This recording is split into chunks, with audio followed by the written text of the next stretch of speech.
বাবা, বাথরুমে যাচ্ছি, কেউ যদি আমার খোঁজ করে না বলবে ও ব্যস্ত আছে, ঠিক আছে? কাকু, শিবু কোথায় গো? বাড়িতে আছে? বাড়িতে আছে, কিন্তু ব্যস্ত আছে।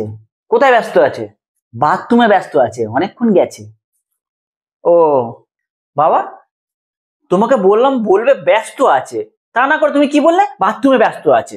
কিন্তু ও তো জিজ্ঞেস করলো কোথায় ব্যস্ত আছে।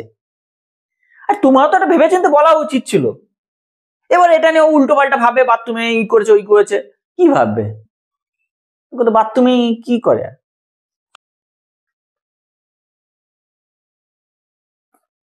বাবুটা বাথরুমে গেল, ফোনটা তো রেখে গেল। ফোন করেছে কে আবার? হ্যালো, কে? হ্যালো, শিবুকে দাও তো ফোনটা। না, ও তো হাত দিয়ে গেছে। ও আচ্ছা, ঠিক আছে। হ্যাঁ, কে এসছে বাবা? ডাকছিল গো। কে ডাকছিল না, ফোন এসছিল। তুমি কি বললে? বললাম হাত দিয়ে গেছে।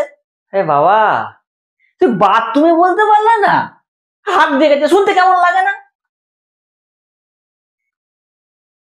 কাকু, তুমি বাড়িতে আছে? কে মা তুমি? আমি ওর কলেজের বান্ধবী। ও, ও তো হাত দিয়ে গেছে। তুমি বসো না।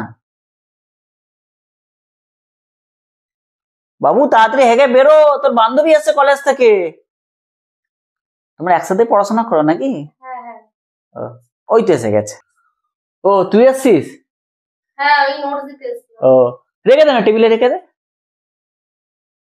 আবার আসিস কিন্তু। বাবা, তো আমাকে লজ্জিত করতে খুব ভালো লাগে। কেন, কি হলো আবার? আমি তো ঠিকই বলেছি। আরে হাত দেখেছি বা কি সব কথা? এটা মেয়েকে একটু ভালোভাবে বলতে পারলেন না, একটু সুন্দরভাবে বলতে পারলেন না? যে বাথরুম স্নান করতে গেছে, তার হাত দিয়ে গেছে। ও কি ভাবলো বলো তো? ও ভাবলো এ কি অভদ্র ফ্যামিলি রে, ভালো করে কথা বলতে পারে না, হাত দিয়ে গেছে। মানে তোমাকে না